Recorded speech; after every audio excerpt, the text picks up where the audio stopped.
akyatuwadde obuwangazi era tumwebaza okuba nga akyattaddemu abo abajja ku Masjid netumizawo essala. Ekyo nno kyengera Allah akiwagwa abayagadde. Tolowooza nti wamuwa oba ssente oba ttaka okuteeka mu abasaala, omugabira kyaba kya ttaka. Wali abakufaananya amannya nga ye Badiru, eyisima nga tamanyi muzikiti gye guli, nga ne mu bulamu bwe teyetaaga kumanya, naye nga ye Badiru Hassan, nga mu ddiini ey'Obuyisiraamu yasigazaamu linnya, ebisigadde tekuliko kisiraamu n'ekimu. Kati ekyo kyengera tulina okumwebaza.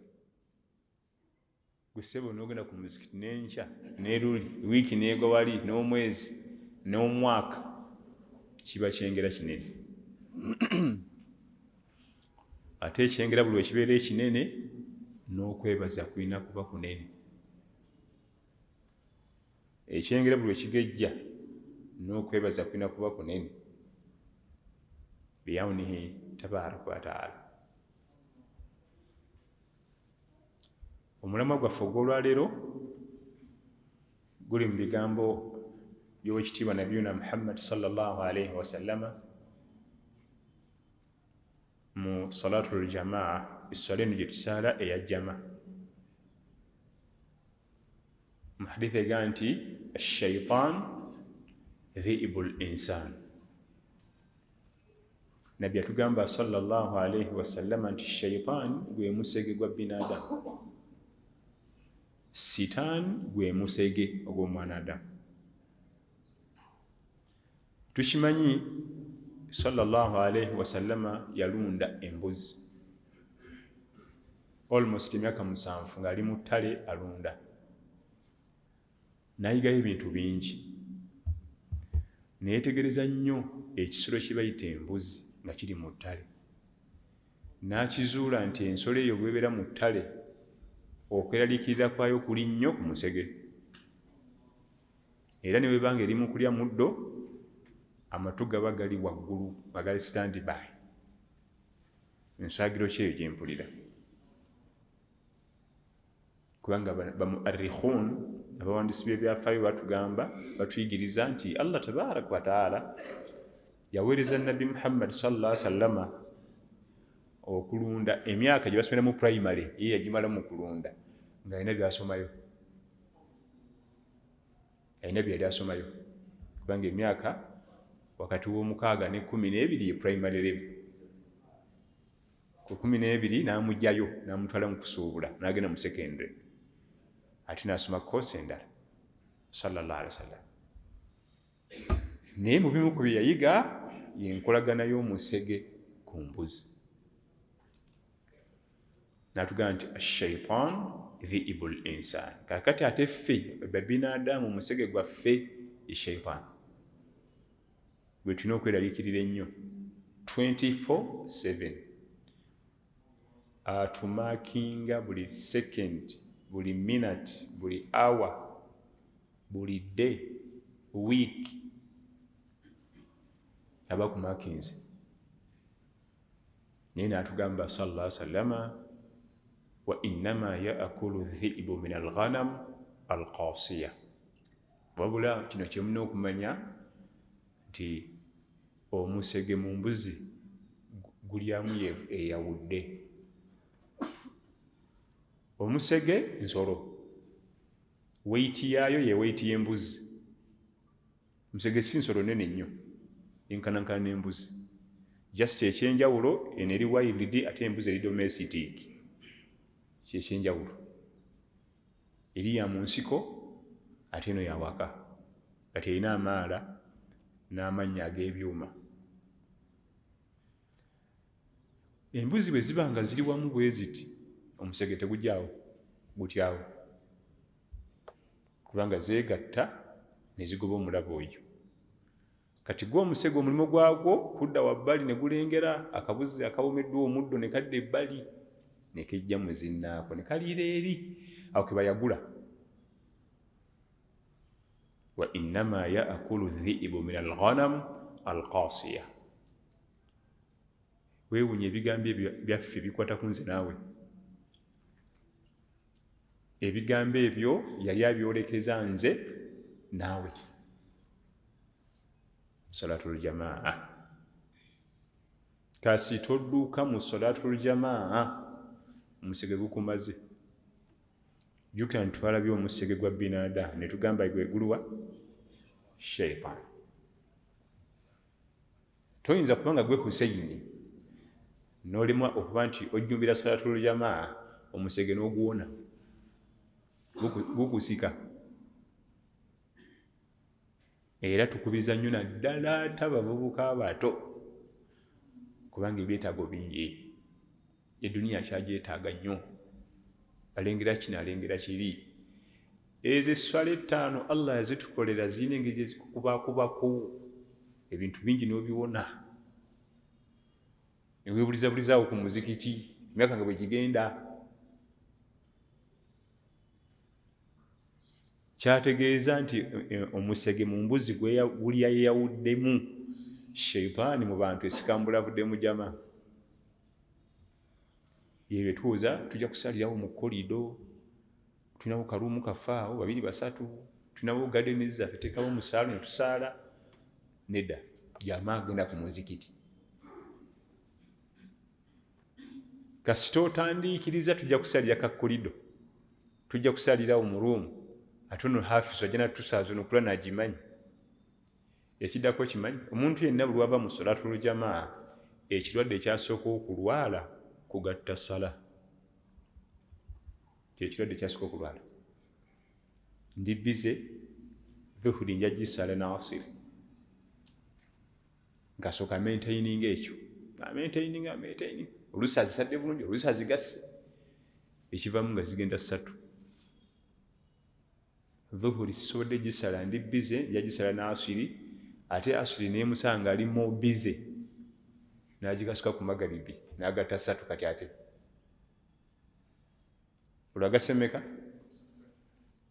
n'asooka maintainingira waddayo ku 2 wadda ku 3 waddayo ku 2, ekivaamu magaribi emusanga mu jaamu, tannasala dhuhur yadde bize, n'agigatika ku asiri. Asiri ne bigaana n'azisinga ku magaribi, magaribi ajama mukutte atandika kugatta 4. Olwo omusege gumutwala naye tamanyi, kubanga omusege ogwo tegukutwala supiidi, oba ojja kulabuka. Sesetula mpola, step by step. Sesetula mpola. Omuddu ono tayimu etuuka nga asala esswala 4, agatta dhuhuri n'asiri ne magaribi kuyisha. Olwo nno kiba kitegeeza emisinde kwasaalira kubanga nnyingi eraka. Tayimu ejja tuuka atuuke waka nga tannasala ng'akooye. Mumuli basajja bannange, mumanyi bwe tunoonya muwogo w'abaana, tayimu waliwo otuuke waka ng'okutuse. Kansooke neebakemu, n'azizuka n'enzaala, azuuka ku subuhi. Kasi toova mu salatul jamaa, bye birwadde by'osooka okulwala, kugattika sala. Bw'omala okutandika okugattika esswala, tayimu ojja tuuka n'ozigatta kukutame ziveeko buvi. Naye bw'olumu nalwo kasita misinze dhuhuri asiri magaribi n'isha naye bw'alumu nga tugendera awo, kumbe nakyo kati nakyakitandise. Ashaitan dhiibul insan. Shaitaani gwe musege gwa binaada. Tulina kubeera wamu wano wetuliira wano, oddeyo ku magaribi, oddeyo ku isha, ogende ku subuhi. Awo omusege gwa gukulengera guti, era gwagala okusikayo nayo. Naye kasitowooza kolido ku woteeri awaliwo karuumu nankani. Ate n'abantu balowooza nti bwe tubeera 5 7 ku akawoteeri awo mbwe bajjama. Abasinga balowooza ebeera jjama majaazi, teba haqiiqi. Ebajjama mu kwogera ebigambo, naye si eya shariya. Basahaba bandibadde bamenyeka n'eŋŋendo okujjanga e Madiina basaale ne Nabbi sallallahu alaihi wasallam. Alina abaana be, batabani be, bashamba boyi ne bakyala be, yandibadde asimbisa bulayini n'asaaza. ku muzikiti n'ebifo bye tuba tulonze nti tugenda kukwatirangawo jama kati ng'emisalla egiri ku zaakeedi n'ebifo mwe tukolera watekawo emisalla naye leero wano luli wali lina kamutugire musetule mmeeza eyo si jama eyo bagita majaazi si haqiqi nga buga nti empologoma eze otegeeza omusajja ow'amaanyi baga nti empologoma yiye eyingidde aba muntu naye nga bagereesa bugereesa nti empologoma naye nga si eyo kati naye ebeera salatul jamaa mu kugereesa. Abavubuka abato bo beetaaga nnyo masjid ebashepinge kubanga ebyetaago bingi mu byo mulimu abakyala ate ku mulembe guno basusse obungi. Ku mulembe gwammwe ofundako negiri egyaffe egyedda mu 70s naye kati ku gwammwe ekintu kyatabuse. Abavubuka omuto yeetaaga nnyo masjid emushepinge kubanga ebyetaago bye bingi, mulimu emaali. Olubeerera omuvubuka omuto kyasinga okwetaaga ebyo bibiri, mukyala na maali. Oba bifunya atya halal haram oba kiki tebimukwatako. Nze maali njagala ejje wano mu nsawo yange. Kati masjid biidhinihi tabaraka wa taala aketuddangayo ako noddayo ku asiri noddayo ku magaribi noddayo ku ishai ako kati tokushepinga noba mulayi. Abavubuka bonna beesambye emizikiti genda batunuulire tebawonye mwenge. Kizibu nnyo okusanga omwami omusiraamu asaala esswala 5 ku muzikiti nga abbirira omwenge. Kizibu nnyo. Kati nga anajja atya ku dhuhuri anajja atya ku subuhi kubanga oluyingira mu muzikiti bano banne bakugamba nti wabadde kyate babawulira akaso. Naye bonna bagezezzaako okwebuzaabuza neyebulizabuliza mu kimotoka olwokuba kinene V8 babbirira mwenge. Tovanga ku masjid.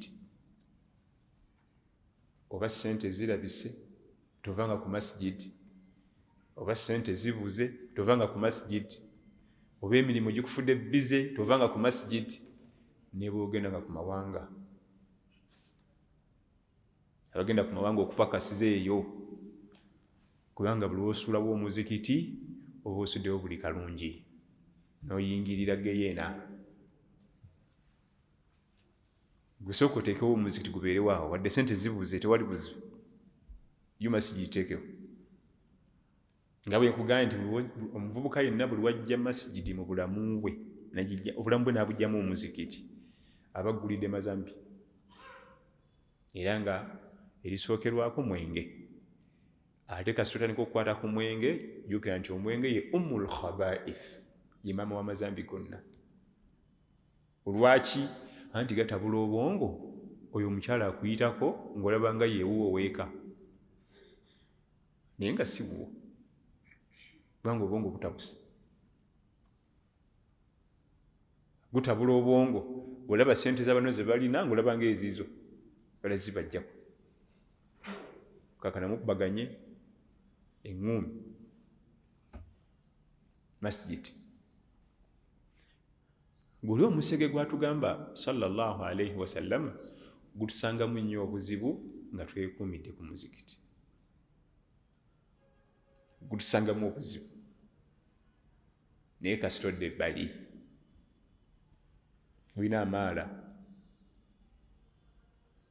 Yoyo sallallahu alaihi wasallama bw'atuyigiriza masjidi eno okutugamba okusaala esswala 5 ffe tusinga okukifunamu, binadamu yakifunamu. So si ntowooza bw'osaala esswala 5 nti Allah tabaraka wa taala alina kyafuna, tewali gw'ofunamu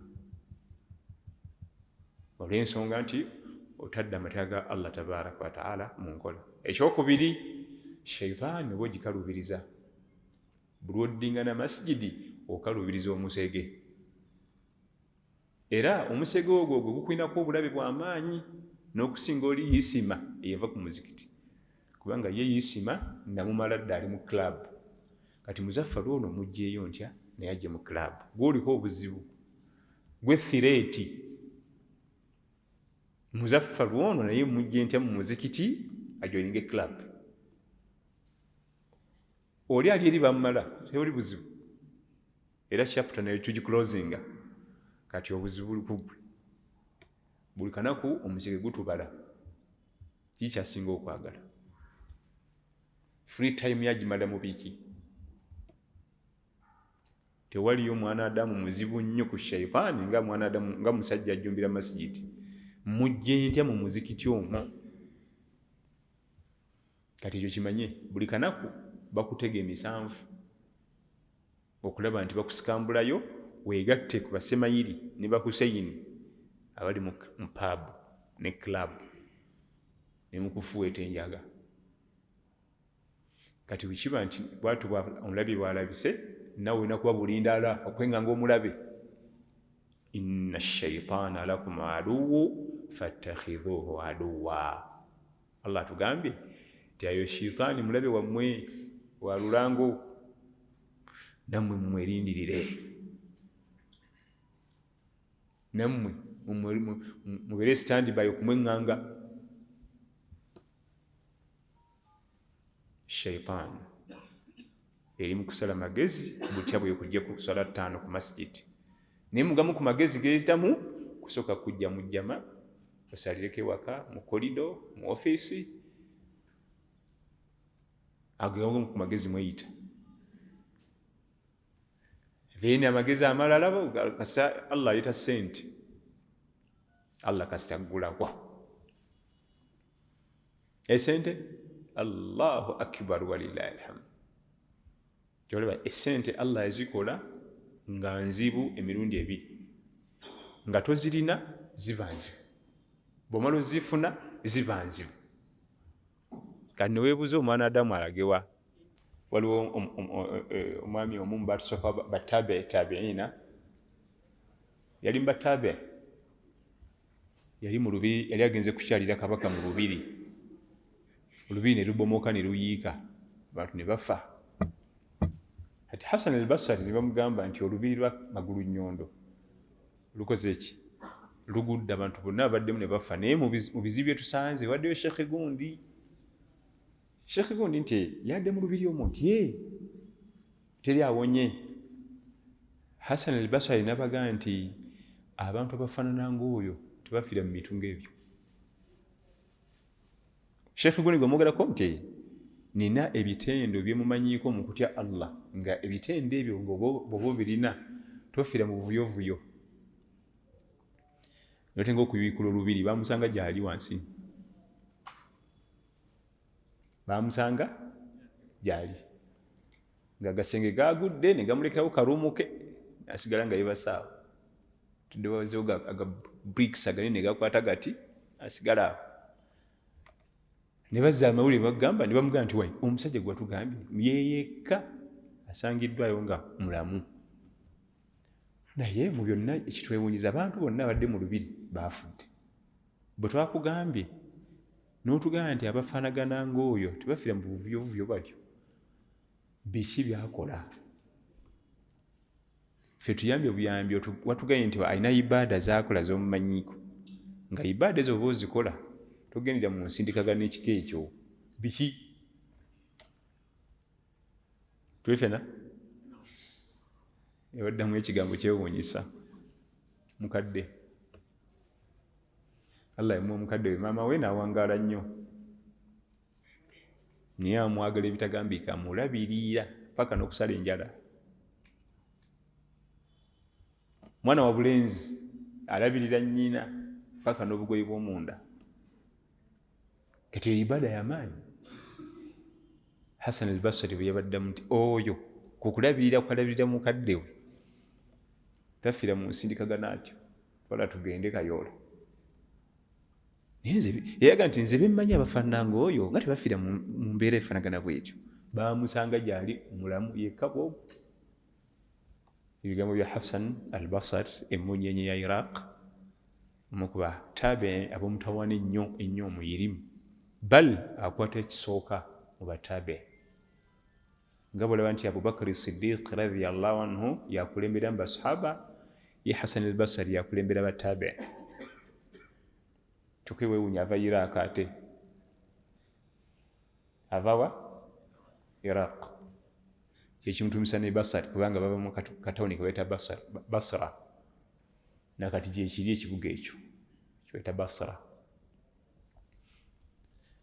Kakati nigana amasenze okudda bwe gati muleka mulimu abaddu ab'omutawaana wa Allah tabaraka wa taala anti oluusi tubabona bwe tuti nga kuliko omuddu ogwo kwe tuliira ffe ogwo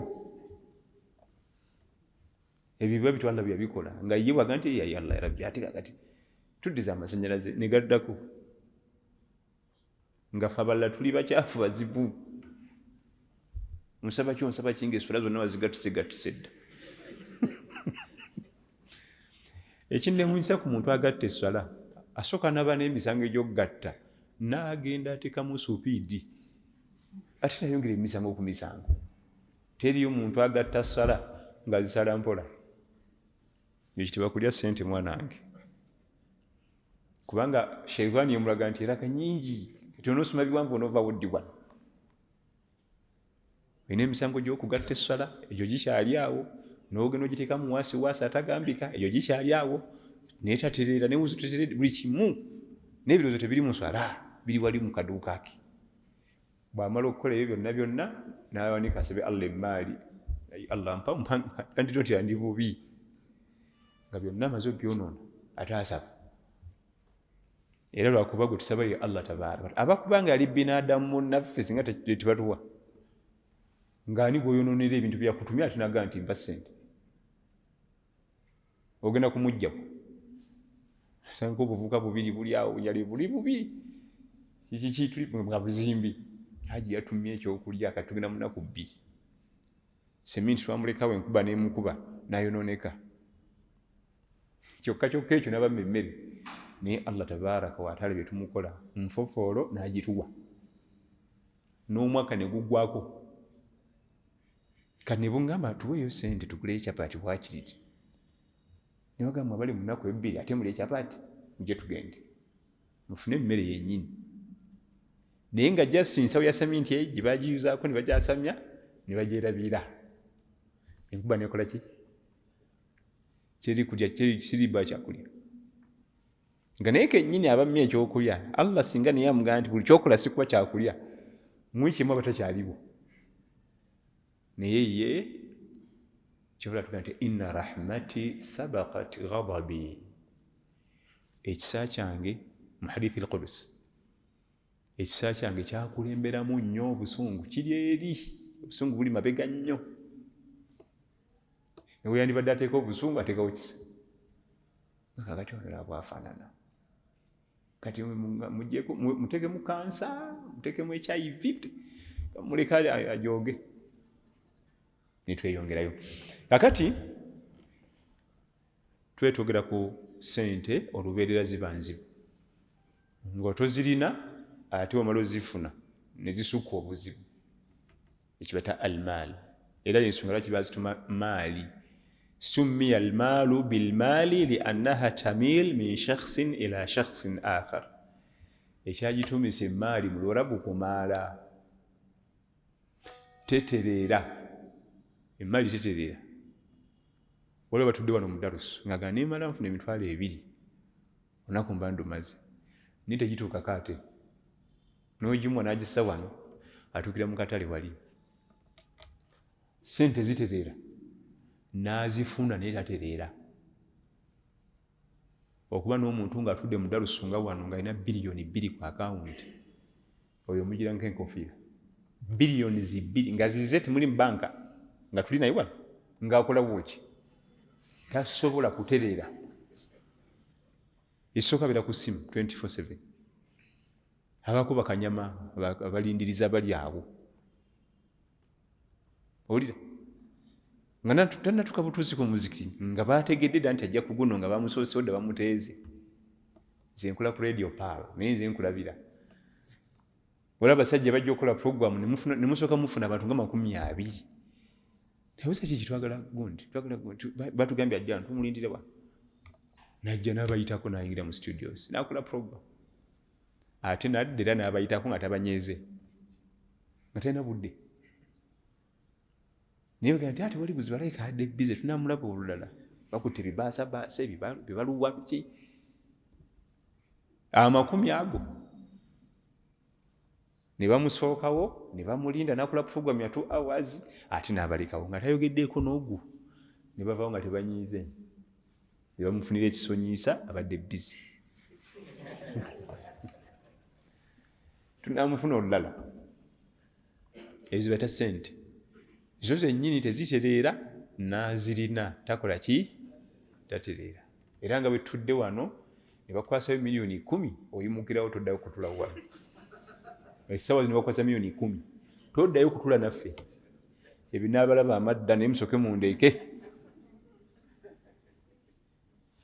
oliti nti 10 liyo teryakubanja zizo kiki kigambo kyonna zebata ssente kyolaba omuwarabu ye talina kigambo kyawa kintu okujjawo nga kina definition yagiyita emaali kuba tetereera n'agiina takola ki tatereera wabula abavubuka abato tubagamba nti Allah abanga akuguliddewo emaali nebukya ku makya n'akuwa emaali bimaana alkalima ng'ekigambo kibayita emaali si zino ez'okunoonyeza mu kiwatu bino wammanga byoba weegendereza abamanyi byatulaga bw'onoobyegendereza eyinza obutakujja mu layini ekisookera ddala tokwata ku puroguramu za ddiini kubanga abasinga obungi bwafuna emaali asooka kusoseetula puroguramu za ddiini ddala sanga azijjawo ateekawo miitingi ze n'abakulu salatul jamaa magaribi baba mu ziwooteeri ez'ebbeeyi balina miitingi ne baminisita kuva kusanga 12 paka 3 ez'ekiro olasinkana minisita gundi ate bwe mmala nsinkane RDC w'egindi ate abayogerera mannya manene gokka tokwata ku biseera bya ibaada kwata ewalala ate kineewunyisa ogenda kusinkana minisita omugenzi ku magaribi ongenda ku muzikiti kusaala tunayo ssaawa 8 ogw'ekiro mu nkalu tewali kiriwo ssaawa 9 ogw'ekiro mu nkalu tewali mugenzi tujja kusinkana ku ssaawa 9 ogw'ekiro so si kukwata ate ebiseera ebya ibaada n'ossawo bu meeting olwo ogenze nga bawoza nti waliwo batuwa emikeeka ne tusaalira awo neruli ekyogamba nti waliwo omukago batuwa ne tusaalira bwa lumu oba olumu tokwata ku biseera bya ddiini ddalasa gy'obadde ogendamu mu bwavu bwe zibanga zizze gisigalemu mu bugagga tewali kikugana kujja namulookayo miliyoni 2 n'ogiteeka onotula mu dalusu waliwo yanga nti eno engatto ya miliyoni 7 sinza agenda nayo ku muzikiti kati bagibbira awoliti yali mwami mulodi nnyo twali tugenze kuziika nga nnyumiza awoliti engatto ya miliyoni 7 eyo peyeegi nera nga bwogenda okutunulamu ku muzikiti bwe tuba tudde nabo kizibu nnyo kubanga oli azze okusaala ng'engatto ya miliyoni 7 kubanga ezo poloti 2 mbana batunda amapoloti oba properties si bwe guli anti 3 si 3.7 1,5 owa sema properties naye yo ngatto buki wangi waliyo ne poloti ezya miliyoni 1 naye oyo ayambaddemu ngatto kikeeki tuli fenna Allah abanga kuteredde ssente ekisooka tokwatanga ku budde bwaki bwa ibaada oba ddalasa oba salatul jamaa ebyo bireke okwata wa ewalala tulabya tugaa nti inna laka fi nnahaari sabhan tawila inna laka fi nnahaari sabhan tawila emisana nakuwa free time mpanvu saa 2 ez'okumakya 3 4 5 wonna wali free naye tebatulawo meeting awo ziba za magalibi nakuwa free time emisana nga mpanvu yatugambye Allah amakulu okoleremu ebibyo toyingira mu ibada mu budde bwa ibada zange naye ffe ate tubuyingiramu. Ensonga ey'okubiri Allah banga kuteredde ssente weewale okujjulula emikwano bukya ku makya noga nti awe Habibu kati si kirasi yange nze kati kirasi yange ate kati babuli abanene bannange betu beyogera nabo emikwano togikwatangako bw'oba ofunyeyo emipya migagga ginno gibeereyo naye ffe totugoba kubanga eyo kiburu kwekuza.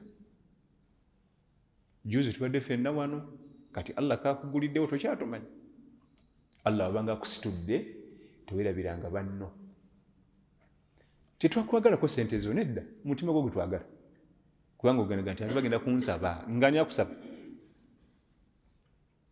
sigaza omutima gwo gwobadde nagwo luli sente zo genda ozirye tetulina buzibu.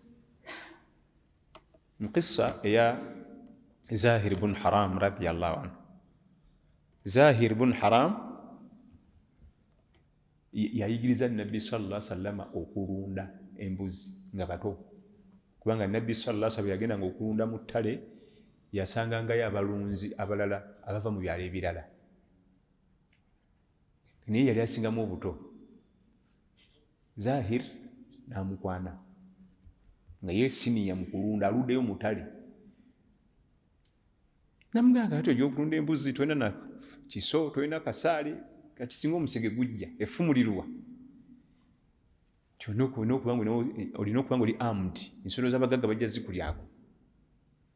Zahiru naye mu bufunze babeeranga bamukwano nnyo mu ttale eyo oluvannyuma ensi ebaawula biki Nabbi sallallahu alaihi wasallam gyagwa mu bintu kati Zahiru bamugamba nti oyo gw'olya gwayita Muhammad mutabani wa Abdallah oyo gwe walundanga naye tekisoboka kali kasajja kanako tekisoboka nga bagamba nti nende simu oyo guno batugamba wano yalundanga embuzi tekisoboka oba kali kalagana wa kati eŋŋambo ne zijja nga zisukka. Zahiru nga yeesula mudde negenda Madiina kulaba kandayo ku Muhammad ono gwe bagamba okutuukayo ne beesimba bwenyi ku bwenyi Nabbi yamuyita erinnya lye nti Zahir sallallahu alaihi wasallam. Naye basahaba bagamba nti bayite balabanga nk'omukulu wasanyuka nga lwe yasanyuka nga labe Zahir oluvannyuma lw'emyaka emiwanvu ne beebuuza ono asanyusiza mukama waffe bw'ati yaani addugala awunya ŋŋamiya alusulwa ŋŋamiya naga nti ono gwe mulaba ono bwe twazirunda naye adde yambulako naye namugamba nti nze bulijjo baŋŋamba mbu wafuuka nabbi wa Allah nga njoza Muhammad mulala sooli n'atula shahada naye ku level ko yali yandigaye nti oyadde ebbali oyadde eri sikyali kiraasi ezo za kulunda mbuzi nze nankani kubanga ye Zahiru yasigala mulunzi ye Nabbi sallallahu alaihi wasallam Allah n'amusitula naye era balya mu sowaani egi bwe baleeta ebyokulya n'omugenyi we balya mu sowaani egi ne Zahiru erinnya ddungi nnyo balituma Zahir bun Haram lwakuba eryokubiri bbi Zahiru mutabani wani wa Haram. Naye kissa eyo abamanyi bagireeta ne batulaga nti Allah bakusitudde eddaala bano boyise nabo mu struggle tosuula eri baanirize basembeze gwe Nabbi sallallahu alaihi wasallam yandibadde afa essanyu nga lebe Zahiru ku level ko yali naga abasajja bajjeno bali awo bawumalu bali abalwana naye yasanyukira Zahiru era nabaga nti onamanyi kuba bwe twazirunda ate Zahiru yayigiriza n'okulunda sallallahu alaihi wasallam nabaga nti kati singa omusege gujja nga wala kulya mbuzi nti bwe distance bwetu wetaga ffumu bwe distance bwetu wetaga nsaale era Nabbi yali amanyi okuba sabbaawa Zahiru yamuyigiriza. Kati kulowooza nti osobola okukwata effumu n'okasukira omusege tekisoboka, tumanyi bali kasuka. Bamala kulendekebwa. Ne bakuwa ensala eyiyo nti pima omusege osobola ogukubayo. Okuba akasale ne kagenda ne gutamanyi na kumanya nti waliwo agala okugutta ne gusinga. Zahiru yamutendeka naye ekyewuunyisa kumbe Allah yali amuyigiriza obukodyo bwagenda okukozesa mu jihaadi jabujja mu maaso. Era okulunda kwa Nabbi sallallahu alaihi wasallama abamanyi bakufundiza mu kintu eki kimu kyekirwa wakati w'emyaka 6 ku 12 byoyagala omwana wabeere mu bukulu obimuteeramu, kubanga training gye yafunira mu ttale sallallahu alaihi wasallama ate ye muyisa mu life eyaddako eno mu maaso. Teyali mutiitiizi. Omuntu alunda taba mutiitiizi kubanga mu ttale eyo sinkana agantu gangi. Mu ttale teweeyibaala essaawa yonna ogwa ku musooto ogwakula ne guwola ate ne mubwefuka. Essaawa yonna oyinza okuba olina woliwo n'ogenda olubasiga. Kati omuntu alundalunda aba muzira, okutya kugwamu, omutima gugwamu okutya olw'ebintu byakola ki byajja sinkana leero ne luli. Bano waliwo bavuga nga takubanga na ku musota. Kati nga omugende nti wuuwo gukube naddala nga guli ku busubi. Kati yakakuba emisooto nga 8-10 mu bulamu bwe baba kyekimu. Ono yakakuba emisooto nga 8-10 aba manyi kyagenda okukola kubanga ku busubi guba gwanguwa nga gwakoze ate akaguti gy'oli weekanga n'omuggo ogusuddewo gwennyini ate n'odduka. Omuggo gwolina okukozesa okukuba ate gw'osooka okukola ki okusuulawo n'ogugusuulira oti nti omuggo guugwo nze mbimaze. Kati tubadde twogera nti Allah bakusitula tokola ki abantu babeeko baleke. Nabbi sallallahu alaihi wasallam yandibeeta sembeza Zahir niye mwaniriza era baga nti nga yeetala olutala yagenda emmanjo kimaintende yaddayo akimeka kyayi so nga Nabbi alina abakozi sallallahu alaihi wasallam. Niye omugenyi yali azze yali kirasi nene naye nga kirasi nene yawa bamutanga Zahiru bun Haram radiyallahu anhu omu ku basahaba ba Nabbi sallallahu alaihi wasallam be bazirunda nazo mu buto ate ensi nesooka ebaawulamu emyaka. Naye Nabbi yamutunulako eriiso limu memore neesika nti oyo bamuta Zahiru bwe twazirunda. Niye omuvubuka agula ka korona ka milioni 6 nga kalinga kafuuyira ensiri banne bonna naga nti sikyali kirasi yammwe kati sikyali kirasi yammwe okuva ddi. Era nababuuza bwe mulya kyapati ezo tezibalwaza tezibasiba naye nga bulijjo tubadde tuzira naye nga tezimulwazanga. Kati ssaawa zino wezikoze eki okwogera tekukkirizibwa mu Busiraamu. Kadhalika kuntum min qablu famanna Allahu alaikum. Naye obadde emabega wano Allah n'akuggulirawo obuggulisi batugamba mu Qur'an al-Karim naawe emabega obadde bw'otyo naye kati bakugguliddewo katono kakati. Emikwano gyaffe gino gye twetulya nayo ekikomando Rolex biri supu jangu otulekawo nawe otume biri supu naffe otuguliremu awo baasi oba ogase. Yagamba nti munange bwe Allah bwe yamusitula twali tulowooza ajja kufuuka wa takabulu naye talina buzibu. Kyabulabe nnyo era si kitendo kya bannaddiini naye ekireeta ekyo ssente kubanga ssente ewaganyaza. Nolaba nti kati tokyali kirasi eyo na kirasi endala kyokka kirasi zeweeteekako nabo tebakulaba.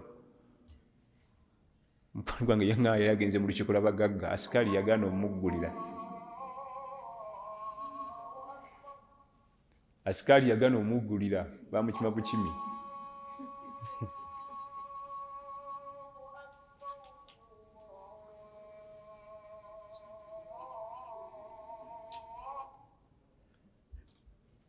Nemubuuza lwaki asikaali yali aganye okuggulira miliyoni 890 zemooka ze bapaakinga yali ngendere mu ya 2.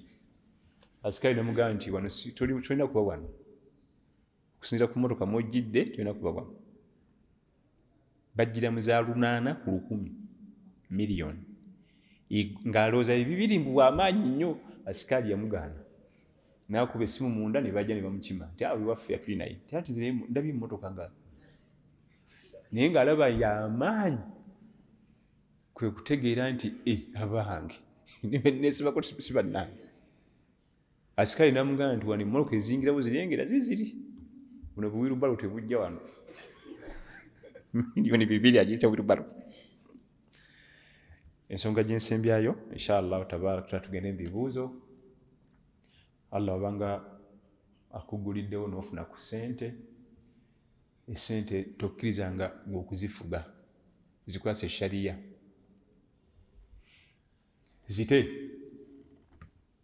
Zikwase shariya yebezifuga si ggwe, kubanga buli wozifuga ggwe sheitaani ng'eyingirawo ng'ekuwamba nga yefuga. Anti oba otudde awo nga wajja akavubuka ndi upcoming nakuze oluyimba naye aba studios bansabye miliyoni 3 odukwata. Bambi upcoming eno tumuyambe meka miliyoni 3 ng'ayita akawala leera ssente kubanga yazifuga. Oyo yennyini amaze okuteekayo miliyoni 3 kyokka ku muzikiti gw'okukyala ewaabwe basonda amplifier ya 40,000 akasuka 15,000. Akasuka 10,000 meka? Amplifier ya 40,000 just yana. Abantu bawulira adhan, abantu bafune bawulire Quran. Kasita osalawo gwe zifuga sheitaani ezikuwambako. Oba ezikuwambako kyeki? Oba oyanguyirwa nnyo mu bitalina makulu kuteekamu n'okaluubirirwamu mu by'amakulu. Era waga nti awa ku muzikiti balya ndye sente zaffe ba Imaam bazirya. Ono upcoming oziwadde agenda kuzitereka buteresi. Ayanguyirwa nnyo mu bya haramu. Era owulira mu lusooka omwaka Haji gundi yaguze tiketi 10 ya miliyoni 2.5 buli tiketi. Yaguze tiketi 10 bazigabira abantu bagende mu lusooka omwaka. Naye tiketi 10 ng'emu ya 2.5 sente nsufu. Era radio ne zimusoma. Yalisasudde bazigabira abantu bagende banywe omwenge basule nga bajooga ssente. Allah banga zikuwadde leka shariya ekuyambeko okumanya wa ogenda okuteeka n'owali haramu. Ekitali ekyo yoyo shaitaani ekwanguyiza okuteeka mu haramu nekkaluubiriza nnyo okuteeka mu halal. Okumanya shaitaani mbi etuuka ne ku level nga ewali wajibu toteekawo. Kati ng'okulabirira abantu bo kiri wajibu. Abantu bangi Allah basumululidde ebyenfuna ayanguyirwa okuziteeka mu haramu. Waba nno nga yerwanyeeko ayanguyirwa oziteeka mu bya sunna. Ate ebiri wajibu ne bimulema. Abaana n'omukyala eka bali ku kawunga na mukene. Naye ku mulimu mujje tugende bulanki. Buli omu asabye kyayagala. Bw'otambulanga nange banya batambule na mugagga lya buli. Bwemumala bbiri bagireetewo. Naye ng'eka bakaaba. Kyokka ng'eka bali wajibu. Allah aluga nti liyunfiku dhu sa'atin min sa'atihi. Bw'oba olabirira abantu bo eka nga Allah yakuwa ensawo ngazi balabirire mu bugazi. Allah bagazirizanga ensawo leetera abantu beeko kikakasa nti ensawo ya taata ngazi. Naye olina ensawo ngazi ewaka eraga nti kafunda nnyo bwe kati. Allah atugambye liyunfiku dhu sa'atin min sa'atihi. Alabirira abantu beeka ng'alina saa kiba muwaasa obugazi. Balabirire mu bugazi. Okusinga okujja okugazirira ku muzikiti wano kati tubadde mu Ramadhaani mabega aguze piraawo aguze omuceere baleese buli kimu bayiye ku muzikiti. Yeefuumuulira ku muzikiti naye ng'ekiri ewuwe yeefuumuulira ku muzikiti ne bamutenda okugaba ng'eka bamutenda bukodo. Omukyala wo n'abaana bo be balina okusooka okutenda okugaba bwe bamala ffe ne tuddako ab'oku muzikiti. Omukyala eka n'abaana be balina okugamba nti wallahi taata mugabi. kubanga ate ekisooka abo bikkakatako ebyo bo obbawa kiri wajibu. Feno ku muzikiti kiri sunna, abo nfofoolo abeefumulira ku ibaada eza sunna nga wajibu bazireseka. Oba olusi butamanya bwaffe oba yeregerera na kuyisa mu maaso, okulabirira omukyala wo nayambala bulungi nalya bulungi kiri wajibu. Okulabirira abaana bo ne balya bulungi ne bambala bulungi kiri wajibu. Okusinga okujja ku masjidi n'okuliyalinga bbiiru, masanyalaze, mazzi, ebyo biri sunna. Naye tulekawo wajibu netulekera ate nga ibaada yonna nga ya wajibu neba yenkana akagalo ka nafsi, teyenkanika ya sunna nga yenkana n'olusozi olwakula ne luwola. Kaseera ya wajibu ne kaba katini bwe kati kaba kabbeeyi okusinga ibaada ya sunna ne bwejjanga nene bweti. Kati tuddukira nnyo mu zi sunna, eka wajibu ne zigaana. Kati bebo bosanga era emisango tulina mingi egyo bwe gityo, omwami ABCD akasente kyokka nga temufunyi. Era ne Hindu bintu Utba radhiyallahu anha ogwo musango yagutwalibwa Nabbi sallallahu alaihi wasallam.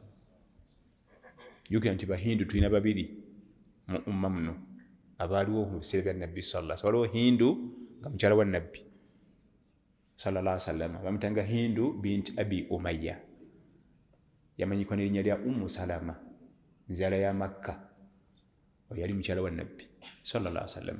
Hindu binti Abi Umayya. Kane waliwo Hindu omulala bintu Utba eyagula omutemu ate Hamza naye lwakuba naye yatola shahada, era tugamba radhiyallahu anha. Oluvannyuma yajja n'atwegattako, bamutanga Hindu. Naye Hindu oyo gwolaba oyo yagula omutemu ate Jeno Hamza radhiyallahu anhu, baali bagagga bavundu kubanga bba yali ku siteeringi, yali akulira ekibuga Makka, kabaka Abi Sufyan. Naye Hindu agenda nti ya Rasulallah, inna Aba Sufyan rajulun shahihun, nze kuloopera mukwano gwoyo Aba Sufyan oyo shahihun. Ashuhu buba bukodo nga buliko n'obumansuka. Uhdhirat li anfusu shuh, Allah akyogerako mu surati Nisa. Ashuh buba bukodo wa uhdhirat li anfusu shuh. Emyoyo gy'abanadamu gyakolebwa nga girimu obukodo bungi. Kugamba obukodo kitonoko, waliwo ekirala kitulina okukozesa, kubanga waliwo bukhulu oba albakhiru, omukodo bwe bayita obukodo. Naye waliwo obususse obuba bukopi, obukodo nga naye kenyini yekodo walira sente aziina, tasobola kugulako saati, mbu sente zijja kuggwa, essaati yonna neggwawo ekitogi. Esente aziina natambuza ebigere mbu zigenda. Yeshuhu aba mukodo nga naye kenyini akola ki? Alaba ogulako nibali akanyama ewaka, sente ze ziba ziggwawo. Ebyo mwana nga tobikolanga, azigaba omumanyi, zimugwako, yatandika okuzigaba nga tonnazaalwa, nakati azigaba tezira kyegyali zibadde, ajja kuleeta endala. Naye Hindu agamba ya Rasulallah, mukwano go rajulun shahih, omusajja mukopi, la yu'tini min an-nafaqa ma yakfini, tampa kimala. Kyokka nga ekyewuunyisa omukyalo ono yali asobola okusomola. Abagagga abamu sente zimutabukako nga takyasobola zibala, ng'asobola okutolako mwami n'atamanya. Nambuuza nti ya Rasulallah, bwe ntoolako ku kiyamu omwami ali mmanja? Nabbi namugamba nti khudhi ma yakfiki wa waladaki bil ma'rufi, somola ekikumala mpola mpola abaana bo. Era bwe tujja ennamula ekkiriza abakyala baffeeka, bw'obanga naawe olinga embeera eyo bakusomole. Asikeko 10, asikeko 8. nabbi yamugamba nti khudhi ma yakfiki wa waladaki bilmarufi, somola akanakumala naye todiibuuda ate si kusomola kugula motoka, kusomola kugula mataka, akakumala ebyokulya treatment awo ku kiriniki awo busomole bilmarufi. Abasajja abakodo ng'ate weeziri nabbi sallallahu alaihi wasallam yaliko atuwadde ruling yabakkiriza okusomola, era bw'olaba nga ajja takusomola manya oli mukodo takolere ki. Tuli fenna kati Hindu binti Utba radhiyallahu anha yali jeno nnoyo omusebe omukyala, yali munamagye kibula mu ntalo yabangamu, sigamba wa nabbi sallallahu alaihi wasallam oyo omukyala aŋŋamba ono eyaleeta ensonga ze ewa nabbi sallallahu alaihi wasallam, yali mukyala mulwanyi era mu ntalo yabangayo. Kyova olaba yasalawo ajjewo Hamza kubanga bwe twali Badiri bwe yalaba yaliwo omutawana yali Hamza, ate n'akusanya famire ye kubanga Hamza yatemaatema ba anko be bangi, bakitaabe ba anko ba ni famire kumpi kugimalawo, n'agamba nti Hamza ono bwe tujjawo Hamza Muhammad tujja kumukuba ekigo sallallahu alaihi wasallam, kwe kumugulira professional sniper. Bwe twadde Uhudi n'aleeta sniper nga yaga nti kasita tujjawo jeno Hamza toluba luwete, kumbe mwalimu bajjeno abalala ate Umar omutaddeho Usama bin Zaid onabalala baliwo bangi radhiyallahu anhum jamia. Ebyo bijja tumala leero, ani agenda okusoma ebibuuzo? Omanyi okusoma Oluganda? Ogira oyitamu wanyise. Wa alaikum salaam.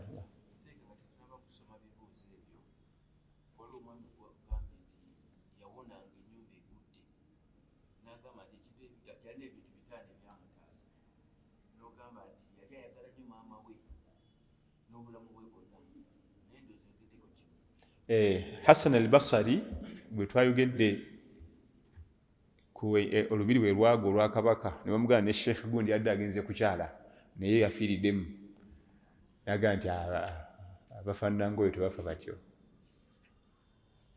Oluvannyuma lw'okuyikula ebiyinjayinja bamusanga gyali omusajja, kwe kumu ne bamubuuza kiki akola biki ono, yabagamba ekigambo kimu kyokka ngeri yayisamu nnyina, so si nti yabagamba bitaano. Kyali ekyaga nti nze mumanyi ku neeyisa ye eri nnyina amuzaala. Amakulu mu bimu ku bireetera omuntu okufuna obulamu obulungi, okufuna emikisa ku nsi kuno, yongera obudde maama, yongera obudde taata. Tuli eno tunoonya mikisa, bali bagigulana ku ndagu, akwata ssente ensufu n'azitwalira omulogombo amuwe emikisa, nga maama gyali ne taata ziwa oyo. Akwata miliyoni 15 azitwalira omusawuzi, azitwalire Sheikh amusomere edduwa, ng'ate maama we gyali. Naye n'omukwatira miliyoni 15 n'ozimuwa maama ne taata. Allahu akbar. Gomanyi kyoba okoze? Edduwa zagenda okusabira ozimanyi omuwendo, ate ng'ezize ziva ku ntobo ya mutima, si bana ba bizinesi. Nze ndi musajja wa sports. Omuvubuka eyo gye tusambira kapiira yajja lumuna embu yali anyumiza banne, kakati gundi musinga omupiira naye kirabu zimugula, ne gundi musinga naye bamuguze. Kalina mugamba nti oliko ebisiraani genda bikunaaze, kubanga bonna ekituufu abasinga omupiira naye babagula, kati bafuna ssente gwe oli wano ku kyalo. N'agendayo, muvubuka si musiraamu, bamubuuza olinawo ekinaana, basooka kumusaba nnyingi ne bajja nga basala paka ku kinaana nga nakyo takirina. N'addayo n'azipakasa, kati bwe ziwera olw'omwami bamutako ekimusa abeereyo ku siteera, naye wa mupiira najja amugambako tiwaayi ti ssente zaweze kati genda bannaze ebisiraani essa yonna kirabu zigenda kufungula. Kati ko kimusa namugamba naye olagawo wangamba oli mukwano gwa Imaam Kyeyune nti va ku bayayi genda ewooyo, okwata ekinaana kyo ogende ewooyo. Bandi awo ng'omuvuka tazina emitwalo 8 ku muzikiti.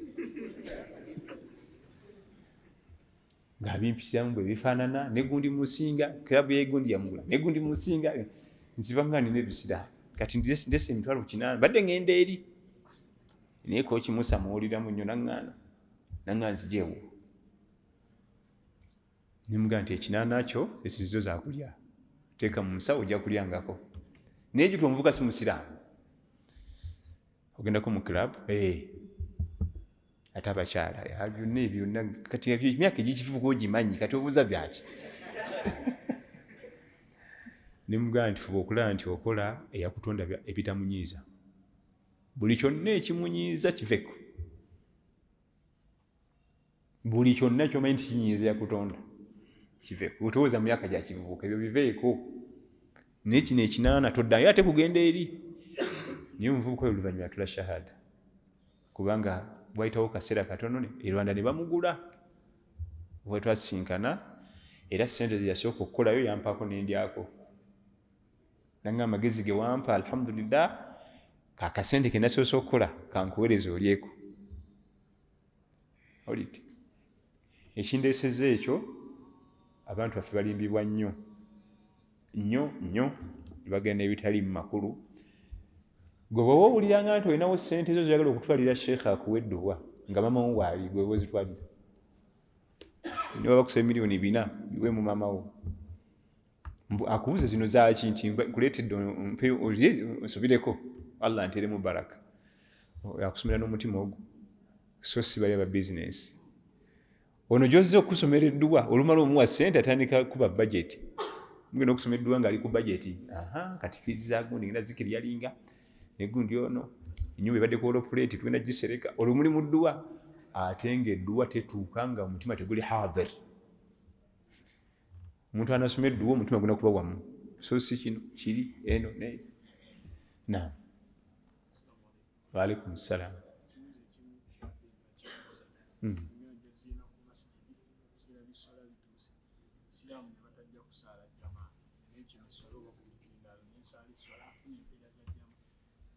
Singa omwazinyi ayaziina ku muzikiti, abantu ne batajja ku mizindaalo bulungi, time netukeyo okusaala n'akima ng'ali yekka n'asaala bw'omu, afuna empeera za jamaa.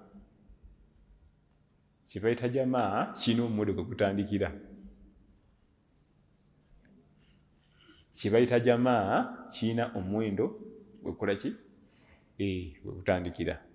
Wabula nafuna empeereza ebirala, kubanga okutambula ogenda ku Masjid, buli kigere ky'oteeka wansi mpeera. Naye za jama abantu tebazze, ate jama onoogijja. Abamu balaga nti azifuna kubanga mu Masjid mbamu ebitonde ebirala ebitali bya muffe, kubanga wano ku nsi tetuliwo ffekka. Mubamu ebitonde ebirala ebizza okubeera mu ssala mu Masjid, nga bamalayika abapatrolinga ku nsi. Aliwo bamalayika, Allah aliwo bamalayika be yateeka muno nga babeera mu patrol, baddayo muno badda muli balawuna. Abo bali bamalayika batambula mu nsi. Era kyolaga nti idha amana al-imamu fa aminu fa innahu man wafaqa ta'minahu ta'minu al-malaika ghufira lahu ma taqaddama min dhanbi. Imamu bw'agamba nti amiina, namwe muddeemu amiina Al-Fatiha mu sala, kubanga singa omukisa gukwata amiina yo neetebagana y'abamalayika, Allah akusonyiwa amazambi. Kati bamalayika baba bakima eki? Tuba nabo abapatrolinga, bakyama okusala jamu, bakyama okuddamu edduwa ezo zi amiin. Ezo edduwa kubanga Al-Fatiha dduwa, mulimu edduwa za mirundi ebiri. Naam. Wallahu a'lam. Lwaki bwe tuba tusiba omwezi gwa Ramadhaani, ennaku enjeru ne Arafa tusooka kulaba mwezi, so ennaku za Mande n'Olwokuna tusiiba nga tetumaze kulaba mwezi? Nsaba kuntangaaza. Bwe tuba tusiiba Ramadhaani ne yawumu Arafa tumala kulaba mwezi. Naye ate bwe tuba tusiiba enjalu 13, 14, 15 tetufa ku bya mwezi. Ekisooka Ramadhan eyo mpagi, kyolaba bamala kulinda mwezi ne guboneka. Ate emyezi emirala tutambulira ku eyo kalenda. Abasajja Abawarabu bakola kalenda 2, waliwo ey'e Makka n'ey'e Madiina. Eva tezikwatagana. Singa eno esuula ey'e Makka eba ntuufu, ey'e Makka bw'esuula ey'e Madiina eba ntuufu. ekyo ekisooka. Ekyokubiri, mu Ramadan ne yawmu Arafa kuliko empagi. Okusiba omwezi gwa Ramadan empagi mu mpagi z'Obusiraamu wa sawmu Ramadan. Ate ne hijja yawmu Arafa lunaku luli mu nnaku za hijja, kubanga nayo mpagi mu mpagi zaki z'Obusiraamu. Kyola tumala kutunulira mwezi. Zino eza sunna, ennaku za sunna enjeru ne tugenda bugenzi, naye ziri mpagi. Era kyobalaba tusiba tuba tetumanyira manzaani etandika ddi, kyokka kalenda weeziri mu nyumba tezibaawo. Era kiri haramu okugamba nti nze Ramanzaani manyi olunaku lwetandika, tekisoboka. Oba Yidi manyi olunaku lwayo, tekisoboka. So nga kalenda oba ogirinaawo, kubanga ezo ibaada zitambula na kutunula waggulu, so si na kalenda ze tulina. Era kyabulabe okutandika okwesiga kalenda ezo, kubanga kalenda zikolebwa abantu kyangu okuseerera. Ne tuva ku nsengeka ya Allah tabaraka wa taala taseerera emboneka y'omwezi, yo tesuula. Binadamu ayinza okuba yali akola ku kompyuta, kantu kamu ne kabuukamu bwe katikati, kino ekiseetuuka n'atamanya, n'afulumya kalenda. Allah bimuseseetukako, Allah taba na factory error. Ezo emmoloka ze tuvuga muziraba, muba factory error, nga mulaba zifaanagana naye nga n'oluggi lunene ku luli. Naye ffe weetunuulire nga bw'ofaanana.